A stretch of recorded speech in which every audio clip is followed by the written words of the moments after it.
बोलो जयकारा बोल मेरे श्री गुरु महाराज की जय। सभी गुरुमुख प्रेमियों से सप्रेम जय सच्चिदानंद। जब सृष्टि की रचना हुई तब नाम की धुन सबसे पहले पैदा हुई और ये मनुष्य के भीतर तब से जब से मनुष्य जन्म लेकर संसार में आता है उसके भीतर ही विद्यमान रहती है।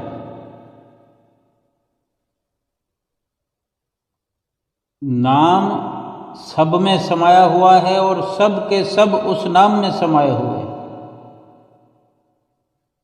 सब के घट में ईश्वर के नाम की ज्योति का प्रकाश फैला हुआ है। ये जो ध्वनि की बात करते हैं, धुन की बात करते हैं कि नाम की धुन जब से सृष्टि की रचना हुई तभी से ये नाम की धुन, नाम की ध्वनि तब से कुदरती तौर पर मनुष्य के भीतर ही विद्यमान है, जिसे हम अनहद नाद कहते हैं, अनहद ध्वनि कहते हैं, नाम की धुन कहते हैं। ये हमारे भीतर चल रही है, लगातार चल रही है, नित्य निरंतर चल रही है, हर पल चल रही है।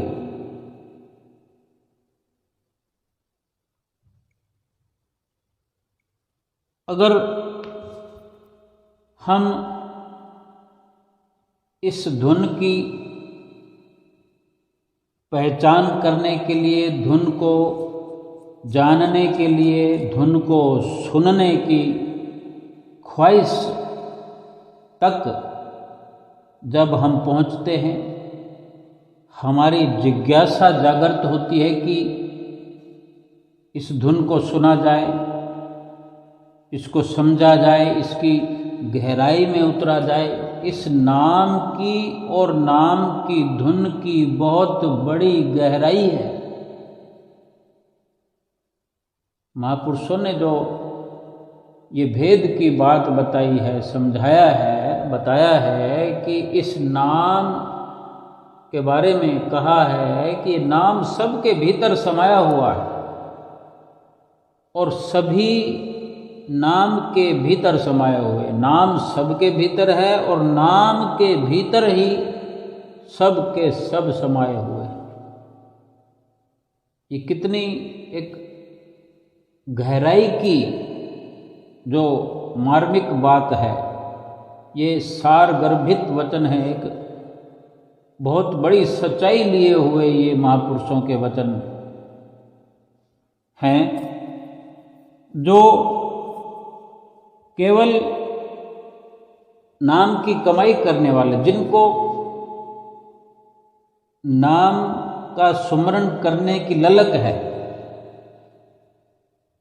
जो नाम को जानना चाहते हैं, पहचानना चाहते हैं और नाम के साथ जुड़ना चाहते हैं या नाम के साथ जुड़ गए हैं, जुड़े हुए हैं, वे खोज भी करते हैं कहीं से भी इस प्रकार शब्द की, धुन की, सहज समाधि की, अजप्पा जाप की, श्वासों के सुमरण की, बोल के करने वाला मौन जाप, इस तरह की जो बातें होती हैं या इस प्रकार के कहीं से संतों महापुरुषों के वचन सुनने को मिलते हैं या पढ़ने को मिलते हैं, तो प्रेमी गुरुमुख वही जो नाम से जुड़ गए हैं और कुछ आगे नित्य प्रति हर पल हर कदम पर एक सफल गुरमुख या अपने आप को नाम के भीतर गहराई में जो गोता लगाना चाहते हैं, महापुरुषों ने जो वचन फरमाए हैं कि सब कुछ नाम के भीतर समाया हुआ है, बाकी सब हम, जिस प्रकार हमारे भीतर नाम समाया हुआ है, हम भी नाम के भीतर हैं। लेकिन इस मर्म को जानने की जरूरत है। एक पेड़ पर फल लगे होते हैं या कोई फूलों का पेड़ होता है, पौधा होता है। फल के पौधे को समझते हैं, जो फल लगे हुए हैं पेड़ में, फल के भीतर बीज होता है, लेकिन उसी बीज में ही फल समाया हुआ है। अगर उस बीज में सूक्ष्म तौर पर फल नहीं होता तो उस बीज को बोने से फल कहाँ से उदय होते? फल बाहर जो आज दिखाई देने लगे हैं, तो कभी उस बीज में फल समाहित किया गया है कुदरती तौर पर। वो फल का अक्ष जो है उस बीज में पहले से है, तभी उस बीज के बीजारोपण से धीरे धीरे धीरे धीरे पौधा, और पौधे के बाद पेड़ बनने के बाद जब फल लगते हैं तो उस पेड़ पर एक कीमत, एक पहचान असल जो है वो फल से होती है। जो पेड़ जिस भी फल का होता, आम का पेड़ है, अंगूर का पेड़ है, नारियल का पेड़ है, अमरूद का पेड़ है, मौसमी का पेड़ है। पेड़ को क्या करना है? पेड़ को लगाने से पहले उस पेड़ पर जो फल लगते हैं उस फल की भावना को समझते हुए वहाँ वो पेड़ विकसित किया गया। वो उसी फल का बीज ला करके वहाँ बोया गया कि हमें मौसमी का पेड़ चाहिए, अमरूद का पेड़ चाहिए, पपीते का पेड़ चाहिए। बीज को बो दिया, वक्त आने पर फिर वो फल लगते हैं और फिर उस फल के अंदर ढेरों बीज होते हैं। और यकीन माने कि उस बीज के अंदर भी ढेरों फल, यानी एक ही बीज से एक पेड़ उदय हुआ। और पेड़ पर कितने फल लगे और उन फलों में कितने बीज हैं, ये समझने की सारी कवायद है। जिस गुरमुख प्रेमी को, जिस भगवान के प्यारे को, जिस भगवान के सेवक को, जिस भी इंसान को, जिस भी जीव को जन्म सफल करना है, नाम को, नाम की धुन को, नाम के महत्व को बड़ी सुगमता से, बड़ी गहराई से समझने की जरूरत है। ये मनुष्य जन्म का जो मिलना है वो केवल इस नाम के साथ ही इस मनुष्य जीवन का बहुत बड़ा महत्व जुड़ा हुआ है। अगर हमें नाम को जानने की, समझने की जरूरत है, इच्छा है, ख्वाहिश है, तो हम भली प्रकार से इसके महत्व को भी समझ पाते हैं। नाम की महिमा को जानने का प्रयास करने से जान पाते हैं कि जो नाम और नाम की धुन सृष्टि के रचे जाने के वक़्त से ही, क्योंकि जब सृष्टि की रचना हुई, शुरुआत हुई, तो बहुत सारी रचनाओं में, जीव जंतुओं की रचनाओं में इस मनुष्य जीवन की भी रचना हुई। मनुष्य जीवन के भीतर नाम पहले से ही विद्यमान करके परमात्मा ने इस सृष्टि में हमें भेजा है, इस संसार में हमें भेजा है। नाम की क्या ताकत है? वही कि एक छोटा सा बीज दिखने वाला कितना बड़ा पेड़ बन जाता है। कितनी ऊंचाई पर दिखने वाले पेड़ भी होते हैं, उनकी कितनी गहराई में जड़ें होती हैं, कितना नीचे गहरा है, कितना ऊपर उसकी उड़ान है। बहुत लंबे चौड़े फैलने वाले पेड़ भी होते हैं। यानी एक छोटे से बीज के भीतर में इतनी शक्ति है। ये जड़ वस्तु की हम बात करते हैं, लेकिन इंसान के भीतर जो ये नाम की महत्ता बताई है महापुरुषों ने, नाम की धुन की बात करें, नाम की बात करें, ये चेतन अवस्था है। इंसान हम चलते फिरते हैं, बोलते हैं, इसकी ताकत उस पेड़ के बीज से या उस पेड़ से कहीं लाखों करोड़ों गुना अधिक है।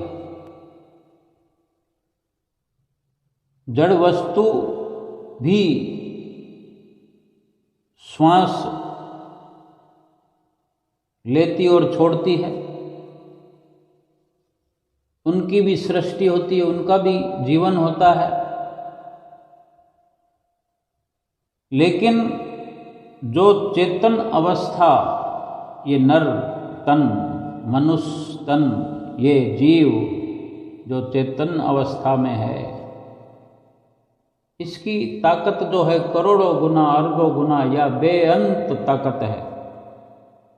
तो ये करता है, ये 84 लाख योनियों से श्रेष्ठ मनुष्य तन है। नाम की ताकत को यही समझ सकता है। नाम की धुन को हम अगर समझना चाहते हैं, जिसे अनहद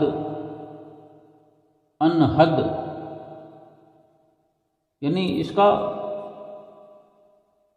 गहराई जो इसकी होती है अथाह है, इसकी कोई किनारा नहीं, कोई और नहीं, कोई छोर नहीं। इसकी था को नहीं पाया जा सकता, लेकिन इसके भीतर समाया जा सकता है। जो भी इसकी था को पाने का प्रयास करता है, वो इसी के भीतर समा जाता है। इसके भीतर समा करके अपने अस्तित्व को मिटता हुआ देखता है। अनहद की भी अगर बात करें, धुन की इसकी बात करें, तो ये धुन निरंतर चलती रहती है। बेशक हम ख्याल न करें, ख्याल न किया हो, अगर हम इसको जानने की ख्वाहिश नहीं रखते तो फिर हम ख्याल क्यों करें। लेकिन जहाँ चाह होती है, जहाँ उस कर गुजरने की ख्वाहिश होती है, जो अपना जीवन को सफल करने के लिए आए हैं, जिन्होंने ऐसा मान लिया है, जिनको ऐसी समझ है, जिनके ऐसे पुरबले भाग हैं, जिनको संतों महापुरुषों की शरण मिली है, संतों महापुरुषों के सत्संग में ये शिक्षा मिली है, और वो अपने एक सुंदर प्रारब्ध को लिए हुए बहुत ही पुनीत कर्मों के कारण इस मनुष्य जीवन में इस मुकाम तक पहुँचे हैं कि वो नाम से जुड़कर नाम के साथ अपना एक अस्तित्व बनाना चाहते हैं, एक मुकाम तक अपने आप को ले जाना चाहते हैं, नाम को समझना चाहते हैं, और नाम के साथ जुड़कर ही मुकाम तक पहुंचा जा सकता है। और उस मुकाम पर पहुंचने के लिए ही मनुष्य जीवन मिला है। और ये समझ जिन गुरुमुखों को आ जाती है, मनुष्य जीवन का लक्ष्य जिनको पता लग जाता है, वो फिर लक्ष्य के लिए प्रयास करते हैं। ये नाम की धुन जिसकी गहराई नाप तोल अथाह है, वर्णन में नहीं आता, लेकिन जब संतों महापुरुषों ने अपने अनुभवों द्वारा बताया है कि नाम सबके भीतर ये धुन चल रही है, उसको धुन की पकड़ की जा सकती है, धुन को समझा जा सकता है, धुन को सुना जा सकता है। हमारे भीतर धुन चल रही हो, हम उसको ना जानते हों, हमारे ही भीतर होने वाली इस धुन की हरकत को अगर हम नहीं समझते हों, तो फिर ये हमारी कमजोरी है, हमारी कमी है, जो हमारे जीवन का बहुत बड़ा लक्ष्य है। इससे जुड़ना, इस अनहद धुन को पकड़ पाना, ये हम पर निर्भर है कि हम इसको समझते हुए संतों महापुरुषों की जो चरण शरण हमने हासिल की है, तो हमारी जिम्मेदारी कहीं अधिक लाखों गुना बढ़ जाती है। कि कोई सामान खरीदने के लिए कहीं बाजार में जाए और भूल करके कोई अहम सामान को खरीदना भूल जाए और लौट आए, या अपने शहर से दूसरे शहर में जाना होता है किसी काम के लिए और वहाँ जा कर के वो काम भूल जाए और दूसरा कोई जो अहमियत न रखने वाला कार्य हो वो करके आ जाए, तो क्या घर लौटने पर कहीं से कोई खुशी की लहर आती हुई दिखाई देगी, किसी की प्रसन्नता मिलेगी? जब सब उम्मीद लगा कर बैठे हैं कि अमुक कार्य को करने के लिए घर से हमारा बंदा गया है और उसी कार्य को न करके आए, पता चलने पर किसी को खुशी होगी? हम किसी की ओर से खुशी प्राप्त कर पाएंगे, किसी की प्रसन्नता प्राप्त कर पाएंगे? क्योंकि फिर न जाने कब जाना होगा और कब उस कार्य को किया जाएगा, उस वस्तु को लाया जाएगा। ये एक सांसारिक बात है, नश्वर समान और नश्वरता से बढ़कर कुछ नहीं, जिसके लिए इतनी दुख और परेशानी हो सकती है उस कार्य को ना करने पर, अंजाम ना देने पर। और जो मनुष्य तन की विशेषता के चलते जिस नाम को पहचानने की, नाम को जपने की, नाम को समझने की, नाम का जो लाभ है, जिस मुकाम पर हम आज आए हैं, उस 84 लाख योनियों से निकलकर ये भी बेगाना देश है। अपने देश से बिछड़े हुए 84 लाख योनियों में झटके फटके खाते रहे, भटकते रहे, और आज इस बेगाने देश में, मृत्युलोक में हम विचरण कर रहे हैं। और इस मृत्युलोक में अपना मकसद पूरा करने के लिए, अपना लक्ष्य प्राप्त करने के लिए ही मनुष्य जन्म लेकर आए हैं। अगर उस कार्य को न करेंगे, भूल जाएंगे, लापरवाही करेंगे,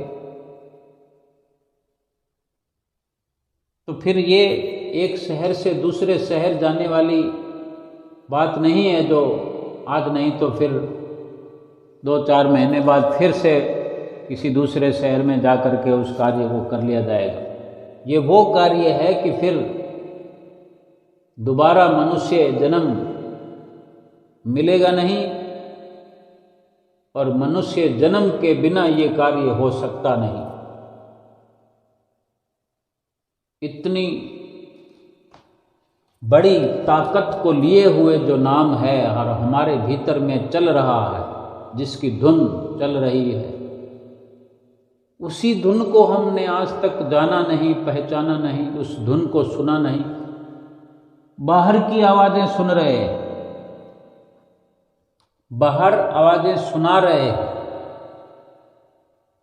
कहीं पर कोई आलतू फालतू बात होती है तो सोचते हैं कि थोड़ी देर सुन लिया जाए।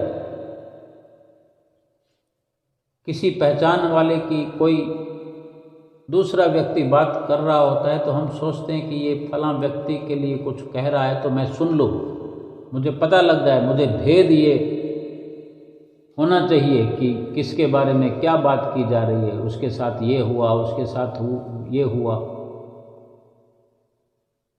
और कुछ दूरी पर भी कोई बातें कर रहे होते हैं तो हम कान लगाकर सुनते हैं, बात को पकड़ लेते हैं, आवाज़ को पकड़ लेते हैं, और अपने ही भीतर ये बहुमूल्य अनमोल ये नाम की धुन हमारे जन्म के साथ हमारे भीतर जुड़ी हुई है, हमारे भीतर मौजूद है, लेकिन आज तक सुनने की कोशिश नहीं की। संतों महापुरुषों से नित्य प्रति सुनते आए हैं। सत्संग की इतनी भरमार है आज इस कलयुग में, सुबह से रात तक जितना चाहें सत्संग करें, जितना चाहें सत्संग सुने, जितना चाहें सत्य के संग पर चलें, लेकिन उतना ही ये अफसोसजनक है कि इतनी भरमार होने पर भी सत्संग की कदर नहीं हो पा रही, सत्य का संग नहीं हो पा रहा, सत्य पर चलने की कवायद शुरू नहीं कर पा रहे। विरले विरले जो गुरुमुख प्रेमी, वो भी जो इस मुकाम को हासिल करना चाहते हैं, इस नाम की कमाई से जो स्वर्णिम ये ऊंचाई वाला मुकाम, ये लक्ष्य, ये मंजिल जो इस पर पहुंचना चाहते हैं,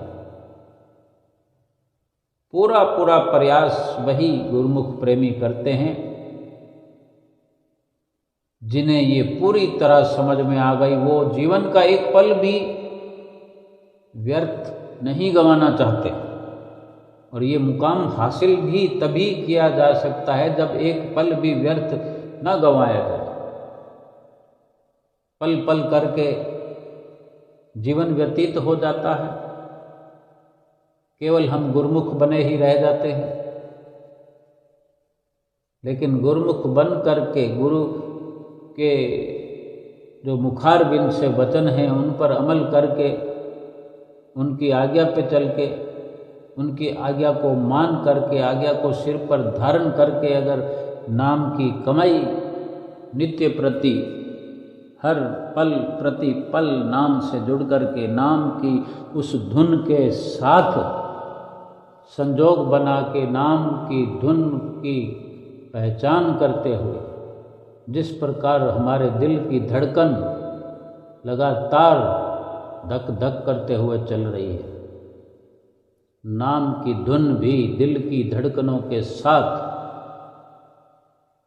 चल रही है, चलती रहेगी।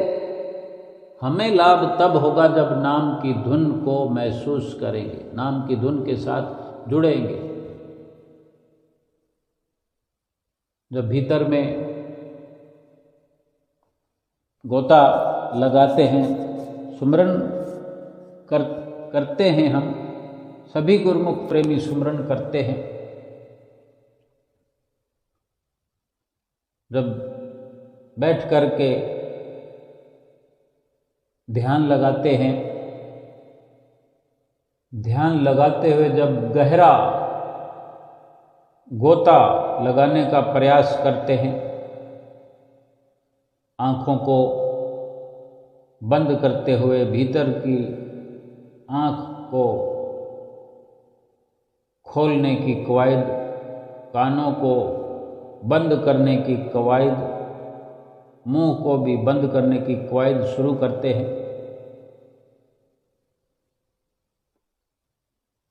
और जब शुरुआत इस प्रकार की करते हैं सुमरन की, ढेर सारे चित्र आ जाते हैं। अगर तो जो गुरुमुख प्रेमी नित्य प्रति नाम का सुमरन, मौन जाप, अजपा जाप इस प्रकार से लीन है, जो नित्य प्रति सतगुरु की आज्ञा से, उनके आशीर्वाद से, उनका ध्यान लगाते हुए करते हैं,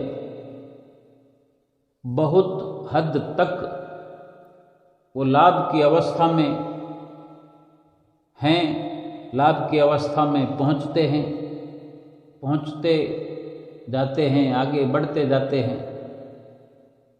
लेकिन जिनका शुरुआती दौर होता, उनके लिए थोड़े समय तक मुश्किल हो जाती है, लेकिन वो भी इसी अवस्था में आ सकते हैं, आ जाते हैं कि जो भीतर ये प्रक्रिया हम चालू करते हैं, सदगुरु का ध्यान लगाते हैं, मस्तक पर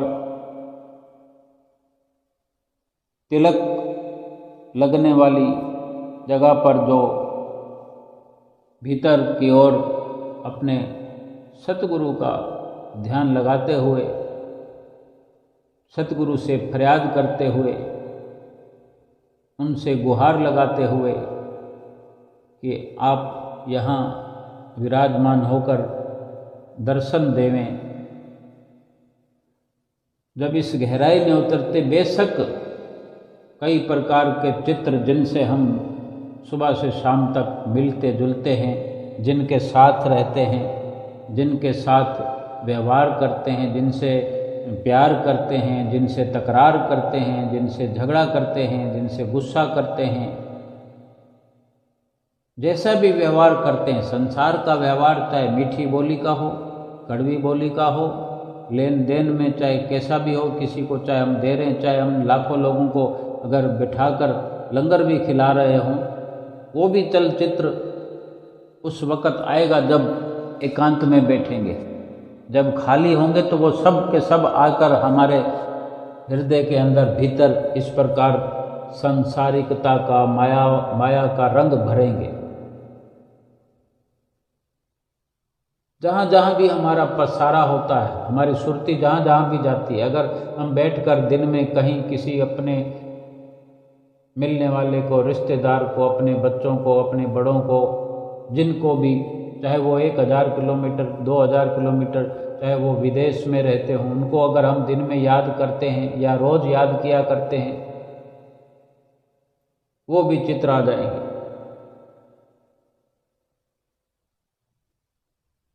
उस सिमरन में बाधा डालेंगे। लेकिन जिस प्रकार से रोज हम सारी कार्रवाई करते हैं, उसी प्रकार सुमरन की कार्रवाई भी रोज नित्य किया करें और अधिक समय तक किया करें। अपनी समय सीमा को बढ़ाएं। जिस प्रकार सांसारिकता में हमारी समय सीमा है कि कितना कितना समय 24 घंटे में मुश्किल से जो रात को नींद में सो जाते हैं, उसको छोड़कर बाकी सारा दिन संसारिकता में रहता है हमारा तन, मन, हमारी सुरती। वहाँ फेर बदल करने की ज़रूरत है कि उस वक़्त में सुरती वहाँ से हटाते जाएं और इस प्रकार से जो हमें सतगुरु ने ये काम दिया है कि श्री आरती, पूजा, सेवा, सत्संग, सुमरन, दर्शन, ध्यान, ये फिर कब करने का होता है? ये दिन में ही करने का होता है। सीधे सीधे अगर कोई सुमरन करके सफलता प्राप्त करना चाहे तो नहीं हो सकता। हम अपने शरीर से चलकर कुटिया पर जाएं, आश्रम पर जाएं, वहाँ भाग लें, हिस्सा लें, सबसे मिलें। वहाँ से फिर कितना हम सदगुरु की याद को ला सकते हैं वो हम पर निर्भर करता है।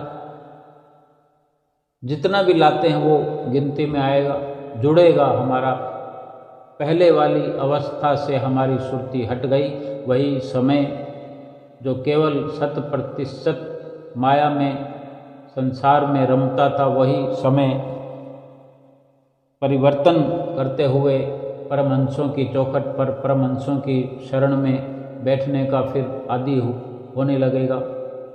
बेशक गुरुमुख प्रेमियों से बातें भी होगी, कुछ इधर उधर देखकर कुछ न कुछ भीतर हमारे प्रवेश करेगा, लेकिन कुछ हद तक महापुरुषों के, परमहंसों के दर्शन करेंगे, श्री आरती के शब्द उच्चारण करेंगे।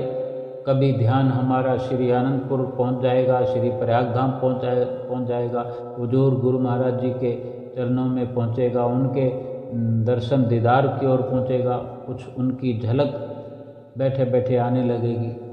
कोई भजन सुनते हैं, वहाँ सत्संग सुनते हैं। इसी प्रकार की घर में भी श्री आरती पूजा का समय है, कभी घर में करते हैं। राह चलते हुए मोबाइल में भी श्री आरती का अवसर मिल जाता है, उसमें भी सुनते सुनते ध्यान हमारा इधर उधर से हटकर कई बार आरती में जुड़ जाता है, श्री परमहंसों के साथ जुड़ जाता है। कभी ध्यान आनंदपुर, प्रयागधाम और कहीं कहीं भी चला जाता है। इस प्रकार कुछ सेवा के भाव होते हैं, सत्संग के होते हैं। घर में बैठ कर के सत्संग मोबाइल में लगाकर सुन लें, कोई अच्छी पुस्तक, आनंद संदेश सुनते हैं, पढ़ते हैं। तो ये अवसर हम स्वयं अपने लिए पैदा करेंगे और करना है। तो वहाँ से जहाँ पहले संसार में सुरती अटकी हुई है, भटकी हुई है, फैली हुई है, वहाँ से ये हटाने की कवायद हम शुरू करेंगे। वहाँ से हटाकर सतगुरु का जो साम्राज्य है, ये जितना भी मसाला है, श्री आरती पूजा, हमारे महापुरुषों ने ये सब रचना यूं ही नहीं रचाई। ये बहुत बड़ा ये प्रपंच जो भक्ति का महापुरुषों ने ये बनाया है, रचाया है, ये रचना रचाई है। इसी नाम तक, इसी धुन तक पहुंचने के लिए, इसी नाम की कमाई कर सकें, इसी नाम में समाहित हो सकें, इसलिए ये रचना है। चाहे ये नियम जो कि श्री आरती पूजा सेवा करते हैं तो कितनी कितनी देर तक सेवा का अवसर मिलता है। शरीर सेवा कर रहा है, बेशक मन भाग जाता है, लेकिन घूम फिर कर वहीं आता है जहाँ शरीर सेवा कर रहा होता है। जितनी घड़ियाँ, जितने लम्हे ये सुरती हमारी भटक कर वापस आ जाती है। शरीर स्वस्थ हो रहा होता है सेवा से। सुरती जब जुड़ती है शरीर के साथ, इधर उधर से समेट कर जब भी वहाँ शरीर में स्थित होती है, मन स्थित होता है, तब ये सुरती मन पवित्र होता चला जाता है। ये पवित्रता बढ़ते संसार से सुरती हटती जाती है। और जब इस प्रकार की विचारधारा को बड़े अच्छे से गुरुमुख प्रेमी समझने लगता है, इस समझ पर चलने लगता है, अमल करने लगता है कि ये संसार में जो फैली हुई सुरती है, संसार को समझते हुए कि संसार में सुरती को लगाने का क्या लाभ है, क्या फ़ायदा होना है, वहाँ तो बेकार में समय की बर्बादी है। श्वासों की बर्बादी है। जितने श्वास वहाँ खर्च होते हैं संसारिकता पर लगा दिए जाते हैं, वहाँ से कुछ नहीं मिलता। और हम सुनते रहते हैं कि फलां जगह गया था मैं टाइम पास करने के लिए। तो टाइम पास सत्संग को पढ़ के, सत्संग को सुन के, किसी गुरुमुख की संगत करके, किसी संतों महापुरुषों की संगत करके, ये भी तो टाइम पास किया जा सकता है ना। लेकिन इस मन को बहुत पुरानी जन्म जन्मांतरों से ये मायावी, जो माया में लिप्त है ये मन, आदतें पड़ी हुई है। उन आदतों के कारण बार बार भाग कर माया में और मायावी संसार में सुरति को भटकाता है। लेकिन जीव जो कि संतों महापुरुषों की शरण में आ चुका है, तो उसका ये मकसद हो जाता है, तो बार बार अपनी सुरति को संसार से हटाने का भरसक अथक प्रयास करता रहता है, जिसका ये नतीजा ये होता है कि सुरति फिर वहाँ से हटती है, सिमटती है वहाँ से, और सिमट कर धीरे धीरे भजन भक्ति में लगती है। पहले किताब पढ़ने की, आनंद संदेश जैसे सत्संग सुनने की रुचि नहीं हुआ करती, बार बार पढ़ने से, कि जिसको ये समझ है कि संसार में तो सुरति भटकानी ही नहीं है, वहाँ से सुरति को हटाना ही हटाना है। कभी ये किताब पढ़ेंगे, 2-4 लाइनें पढ़ी, फिर कोई दूसरी किताब पढ़ेंगे, फिर उसमें आनंद संदेश में पहले क्या है कि कथाएं ढूंढते हैं कि कौन से पेज पर कोई दृष्टांत है, कोई कथा है, उसको पढ़ने में थोड़ा सा रोचक लगता है। इस प्रकार कोई किसी पेज पर भजन लिखा हुआ है, किसी पेज पर कविता लिखी हुई है। सतगुरु ने देखो कितना हमारे लिए ये सुंदर इतिहास रचा है, भक्ति के लिए कितनी सुविधाएं बनाई है। कि आनंद संदेश को अगर रचना की है, कितना उसमें मसाला डाला जाता है कि हमारा मन उसमें लगकर वो महापुरुषों के वचन, महापुरुषों का सत्संग हमें रुचिकर लगे, उसमें हमारी रुचि हो जाए। उसके द्वारा श्री अमर ज्योति ग्रंथ, जिसमें महापुरुषों की जीवन चरित्र की गाथाएं हैं, थोड़े 2-4 लेने पढ़ते हैं, रख देते हैं। लेकिन वही बात कि किसी भी प्रकार से हमने अपने मन को लगाना है भक्ति में, तो बार बार पढ़ने से, बार बार सुनने से फिर वो ख्याल हमारे भीतर अंकित होने लगते हैं। सुमरन करते वक्त फिर अगर हम जोर देकर याद करने की कोशिश करें कि जो बेकार के चित्र, संसारिक जो लोग हैं, संसारिक मिलने जुलने वाले जो मस्तक पर दिखने लगते हैं, उनकी छवियाँ, उनसे हटने के लिए, उनसे बचने के लिए अगर हम उस वक़्त ये ख्याल करते हैं कि हमें तो सतगुरु से मिलना है, उन्हीं की सारी जो भजन भक्ति है उनको याद करने की कोशिश करें, थोड़ा जोर लगा करके। कभी हम आनंदपुर में प्रवेश कर जाएं, कभी प्रयाग धाम में प्रवेश कर जाएं, कभी अमर ज्योति ग्रंथ में प्रवेश कर जाएं, आनंद संदेश में कुछ पढ़ने लगें, कुछ सुन लगें, कोई भजन में अपनी सुरति को लगा दें। बार बार इस प्रकार से अपनी ये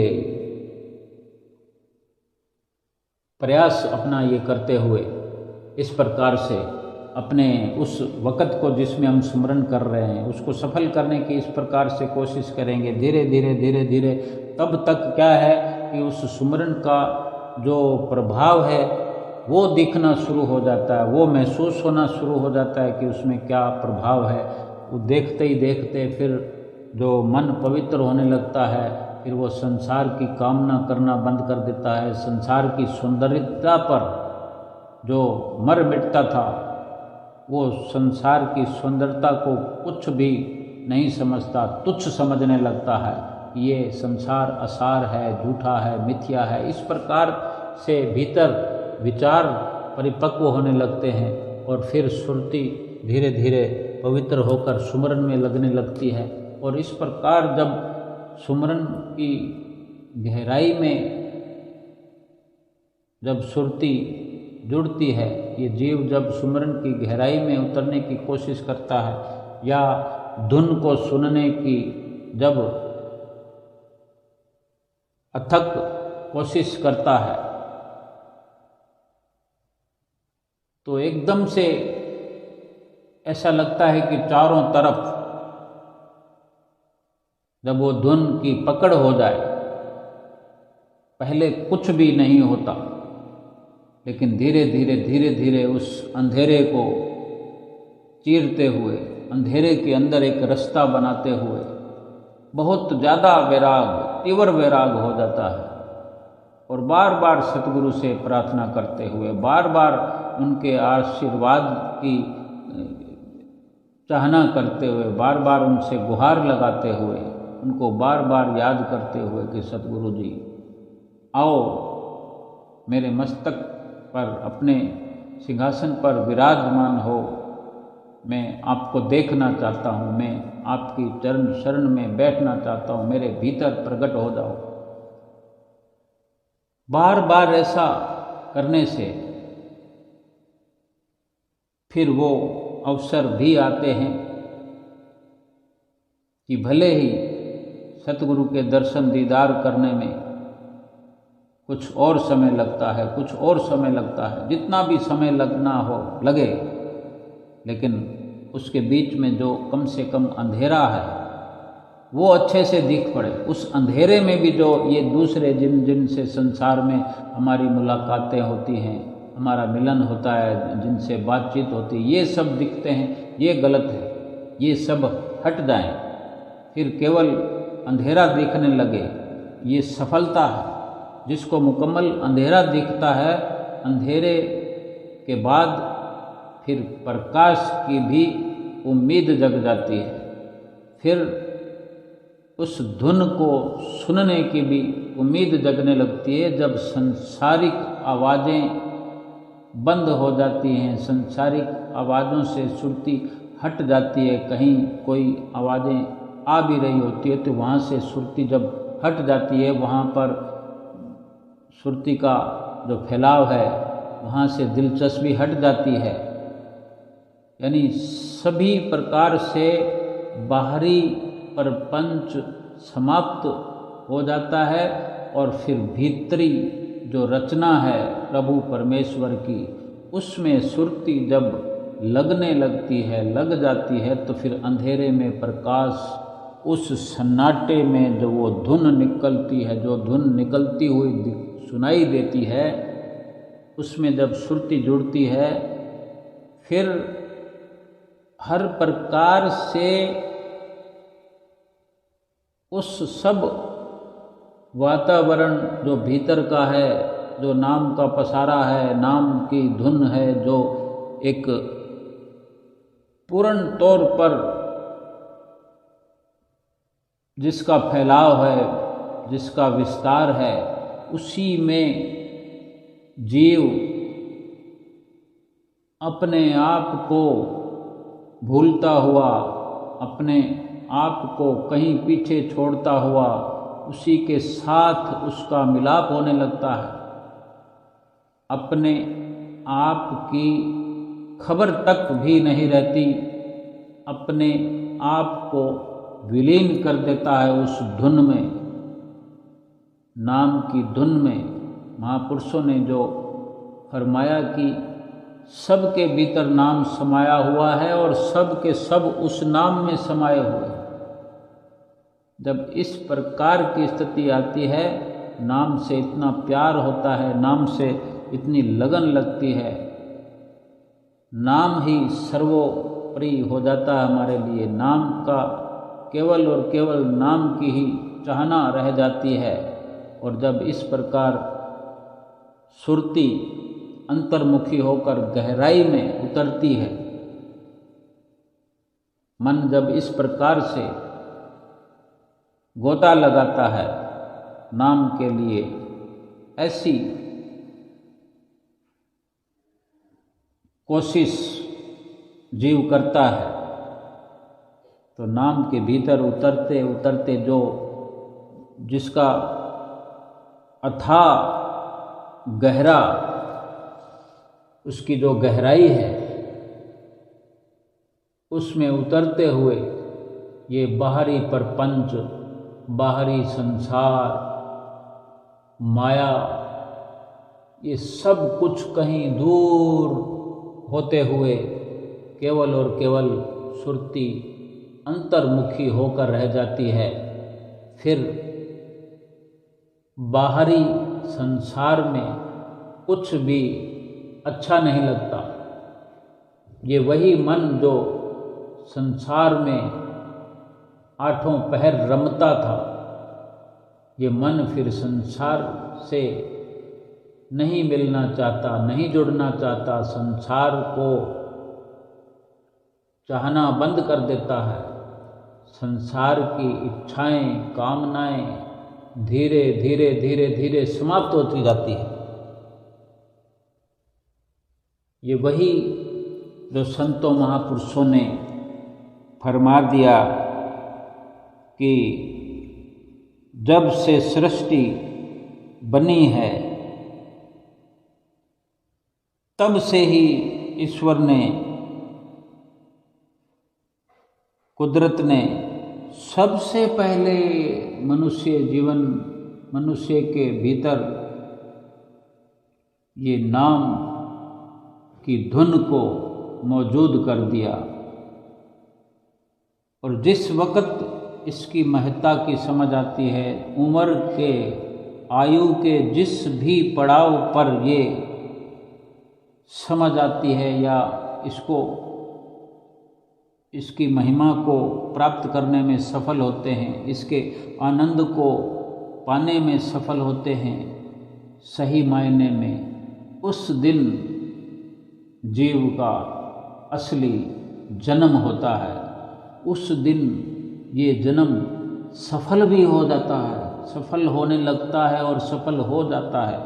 क्यों कि जो मायावी देश है, मायावी देश भीतर और बाहर से जिसका अस्तित्व समाप्त हो जाता है जीव के लिए, और भीतर और बाहर केवल और केवल नाम का ही जो पसारा है प्रभु की ओर से, अंतःकरण में जो नाम विद्यमान है, नाम की ज्योत है, नाम का प्रकाश है, इसी के भीतर फिर ये जीवात्मा सफ़र करने लगती है।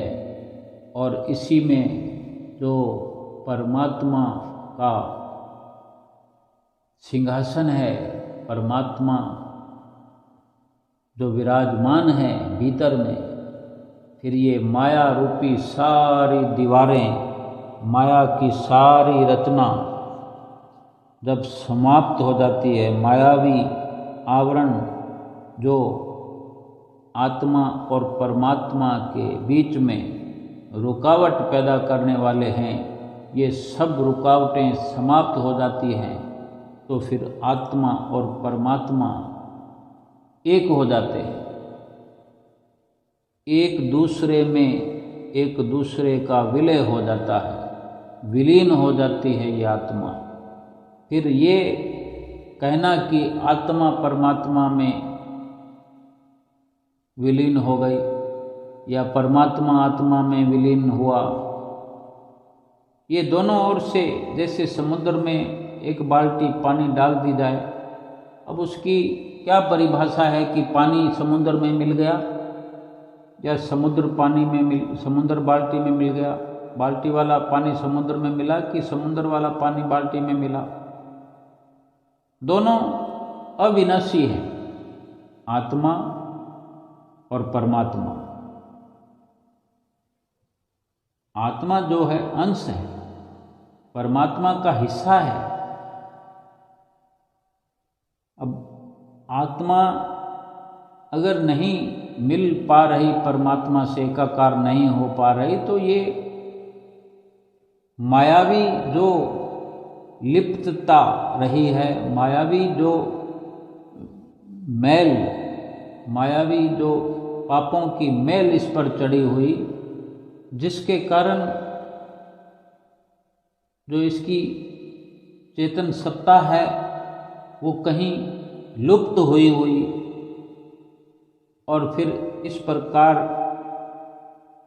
सुमरन से, भजन कीर्तन से नित्य निरंतर ये सुरती और मन, ये सुरती कहें मन कहें, ये पवित्र होते होते होते होते होते सारी मैल माया की, सारे पाप धुल जाने से, ऊपर से जो भी ये मायावी कचरा आत्मा को चिपटा हुआ सब का सब साफ हो जाने पर फिर ये इसकी चेतन सत्ता उजागर होती है। ये फिर बिल्कुल सूक्ष्म होकर के, सारे मायावी वजन से खाली होकर के फिर इसका जो कदम बढ़ता है चलायमान होकर के परमात्मा से मिलने के लिए, फिर कोई कोसों की दूरी नहीं होती, किलोमीटरों की दूरी नहीं होती, या 1-2 फरलांग की दूरी नहीं होती। जहाँ आत्मा है वहीं परमात्मा है। बस वो बीच का आवरण जो था, बेशक वो भारी भरकम, वो सब मिट गया। आत्मा और परमात्मा एक हो गए। ये जो नाम है, नाम का सुमरन है, नाम का जो महत्व है, नाम की जो महिमा है, वो यही है। नाम का जो असर है, नाम का जो प्रभाव है, वो यही है कि किस प्रकार नाम के प्रभाव से जीवात्मा जन्म जन्मांतरों से, अगर कोई थोड़े दिनों का दुख हो, थोड़े दिनों से कोई दुख पा रहा हो और कोई शर्तिया आकर के उसका दुख मिटा दे,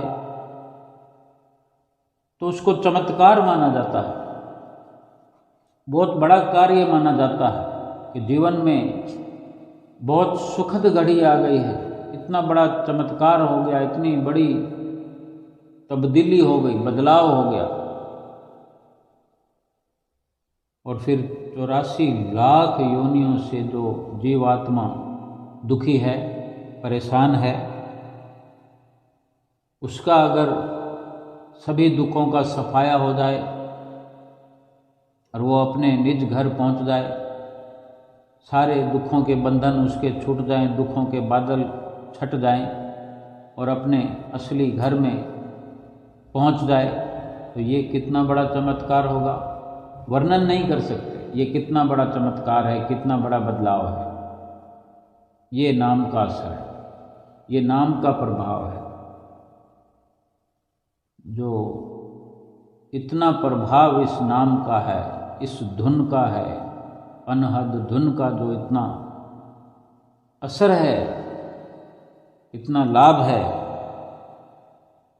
इसकी पहचान, इसको सुनने की ज़रूरत है। क्यों?